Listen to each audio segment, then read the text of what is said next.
Live tayo ngayon.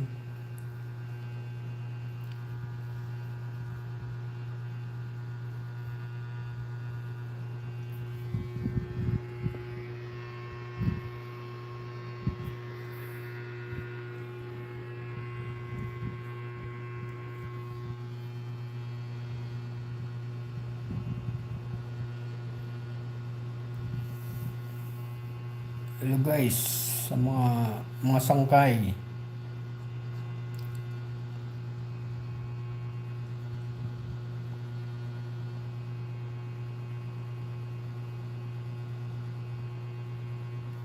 Gandang umaga sa madaling araw. We are live.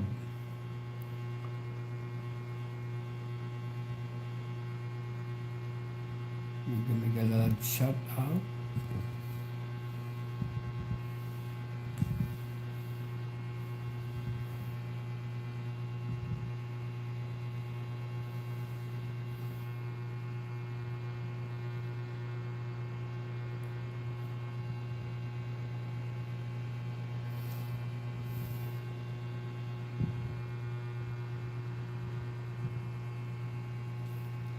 Guys, ano lang. Meron kasi tayo itong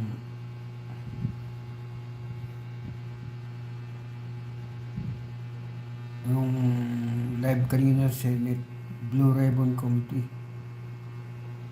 Yung pa rin sa flood control.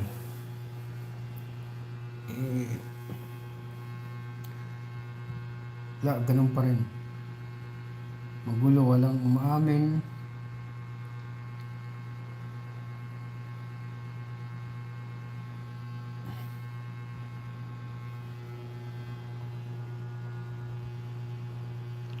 So, paano kaya ang gagawin nila dyan? Katulad dito yung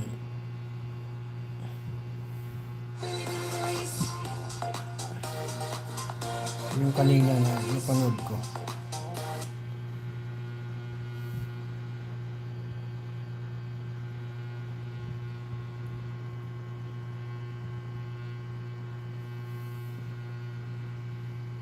From the PAGCOR, they are represented by Assistant Vice President for Gaming, Guys, Licensing and Development Department.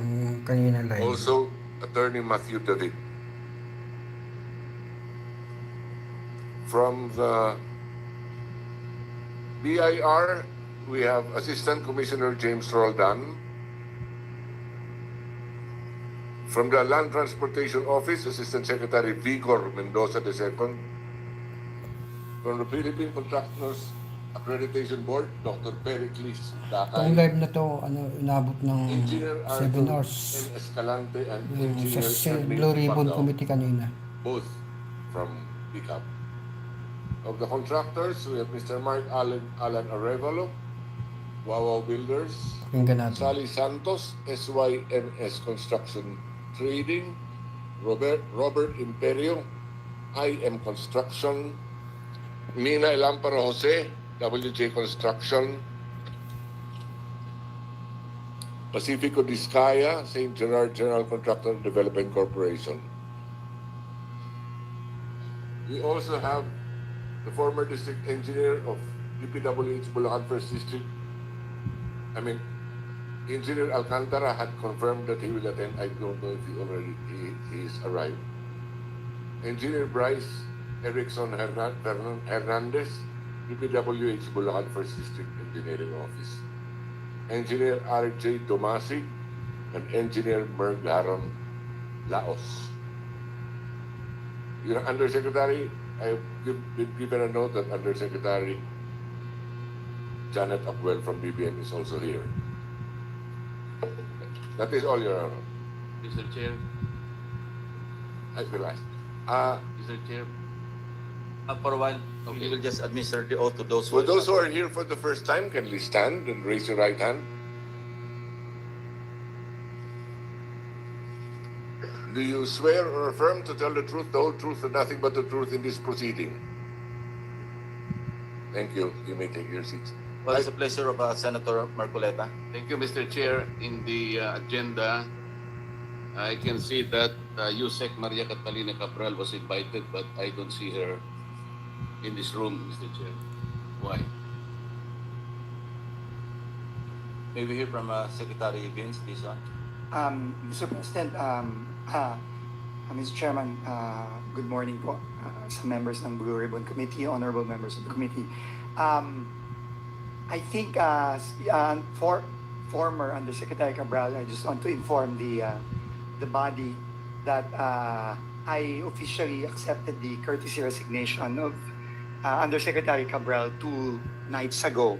And I believe, Mr. Chairman, that I think she wrote a letter. She informed me by message late last night that she had written the committee to inform her of that, to inform the committee of her of the acceptance of her courtesy resignation, and thus I think requested not to attend. But of course, even if she is now just a private citizen and no longer part of the DPWH, I'm sure if the committee will require her to attend, she still must attend. But now no longer as a official of DPWH, but as a private citizen. Thank you, Secretary Dizon, for the information. Mr. Chair, I don't think her resignation will still help from the responsibility. There are personal questions that we need to ask her. More particularly, Mr. Chair, your own expose, I still recall in your last privilege speech, her text message to Senator Soto is very damning. I mean, it is something that we need to properly process.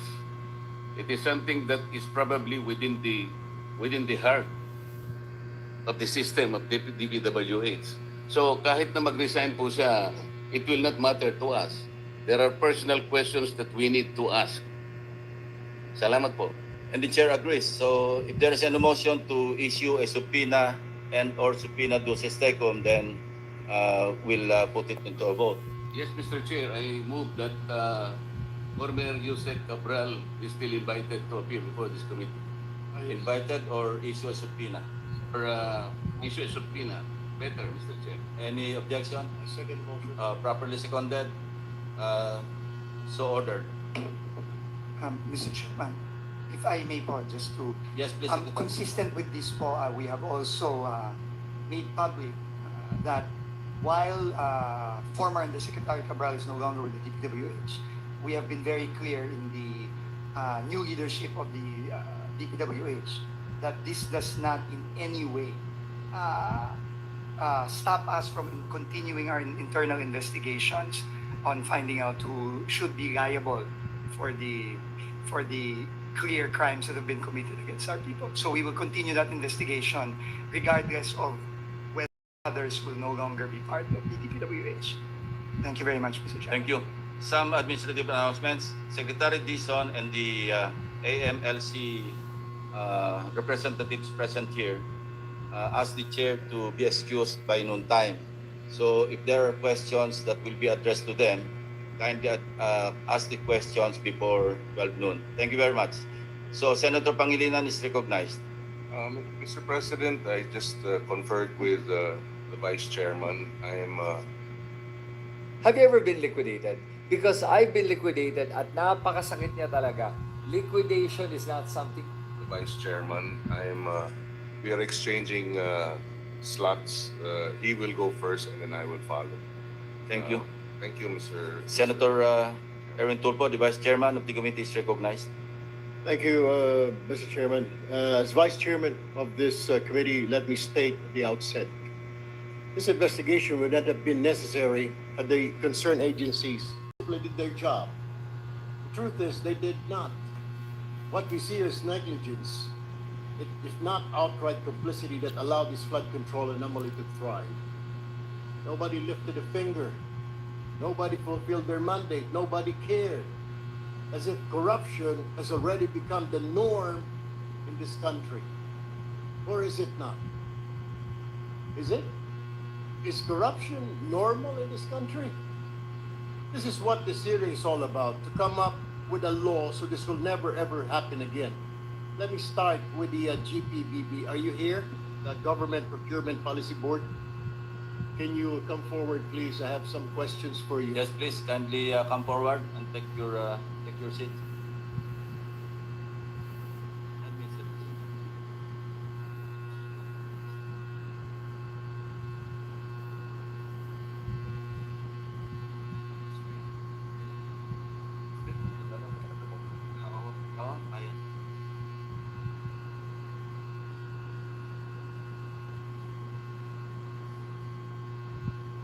And also, do we have the representative from the Bureau of Internal Revenue here? Committee Secretary. Yes, Mr. Chair.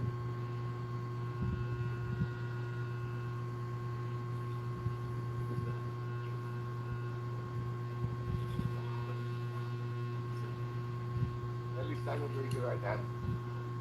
I already have. All right, thank you. Please proceed.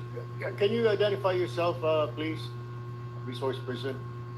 Good morning, Mr. Chair, honorable members of the committee. I'm Maria Ginesha Rivera Guillermo. I'm actually the officer in charge of the Government Procurement Technical Support Office. I'm as well as an appointed Deputy Director General, Your Honor. All right. Based on the data, Mr. Chair, from the Philippine Center for Investigative Journalism, among the top 15 contractors that have been named by the President, the following had a poor and unsatisfactory contractors performance evaluation. Tama po ba, nagbigay po kayo ng ilan? Tama po ba itong report ng PCIJ, itong SunWest, Legacy, EGB, Equiparco, MG Samidan, LRTT Builders, ay ilan lamang at High-Tone at Real Road Edge, ay ilan lamang sa mga kontratista na may poor or unsatisfactory contractors performance? Mr. Chair? Mr. Chair, Your Honor, the CPES report or the Contractors Performance Evaluation System report pairs those po as the unsatisfactory po na rating nila sa CPES. Just to clarify, if I may, Your Honor, Mr. Chair, the CPES is posted po sa GPPB website.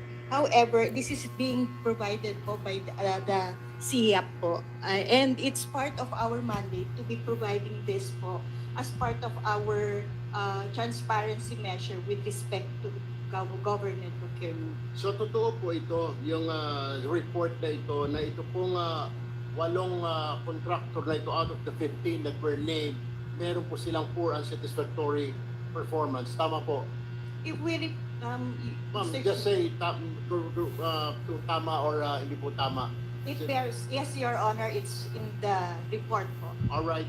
Now my next question, what do you do pag meron po mga unsatisfactory na mga report na ganitong contractor? Ito po ba ipopost lang ninyo? Hindi nyo pa bibigyan ang DPWH ang pick-up na report na at pagkatapos po, correct me if I'm wrong, pag may mga ganito po poor performance, di po ba bina-blacklist po ninyo ito? Tama po din ba itong report na natatanggap ko? They're blacklisted? Mr. Chair, Your Honor, may I clarify po that the CPES report is prepared by the SIAP. Okay? And then the SIAP is actually having a lot of SIAP implementing offices, which of course they have to accredit. One of which is meron po ang DPWH, tinatawag po nilang CPES unit po, implementing unit. So they do this, the report is coming from them, it's being consolidated and given to the PDCB, to the Philippine Domestic Construction Board. And then, binibigay po yun na copy sa amin, sa GPPB-TSO, as part po, kaya po pinopost din po namin yon. Ngayon po, when it comes out to the rating, we do not do the blacklisting because this is the part po yan ng procuring entity. Now, if I may explain further po, what's the purpose of the CPES rating insofar as the procurement law is concerned? Under RA 9184 po, before this is only being looked into kapag ka-part po siya ng submission to support po yung single largest completed contract ng isang contractor. Meaning po kapag magbibid po sila, yun po ay hinihingi as part po ng SLCC, yung sinusuportahan po niya. Pero hindi po yun automatically na tinitingnan kasi kung halimbawa nag-submit din po yung ating bidder ng notice of complete yung acceptance, then our certificate of final acceptance, then that is only an alternate, an option po yung CPES. But under now sa ating procurement law, NGPA, tatlong bagay na po na ginagamit na po yung CPES. Although even under RA 9184, it's already basis for blacklisting. But the blacklisting is at the end po yun ng procuring entity.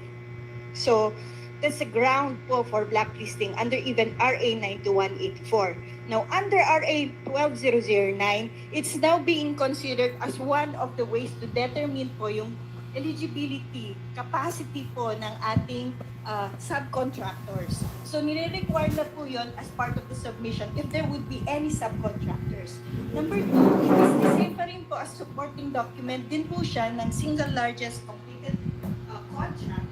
Pero hindi po siya yung automatically, option po siya. Kasi kung nakapag-provide naman po yung ating yung bidder for that project ng kanyang certificate of final acceptance, then they are able to no longer look into the CPES. Pero third, which is also very strengthened under RA 12009, is the requirement na yung CPES po could be the basis for blacklisting. But as I would emphasize, it's the GPPB Technical Support Office or even our GPP who is doing the blacklisting, Your Honor, Mr. Chair. So kayo nga ang nagpa-blacklisting.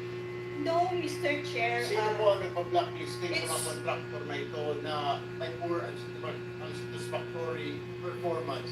It would be the procuring entity, it would be the agency, Mr. Chair, Your Honor. You mean to say the DPWH, is that correct? Yes, Mr. Chair, Your Honor. All right. Thank you. Let me go to the Department of Public Works and Hours. Mr. Chairman, the question is, ano po nangyari dito? DPWH, Mr. Chair, bakit hindi po natutulugan na blacklisting po ito poor and satisfactory performance o meron po itong mga slippage kung tawagin? Bakit nakakalusot po? Nakalusot lalo na po itong sila Biskaya. Napakadaming proyekto doon, napakadaming ika nga poor and satisfactory performance, Mr. Chair. Mga panganib na hindi napaghandaan, kaya para sa Gcash. Yung file with free health insurance. May load ka na, insured ka ba? Sa Gcash, kaya pala. Load na sa Gcash. San Marino, Fortuna, Rice Wolves. Those wolves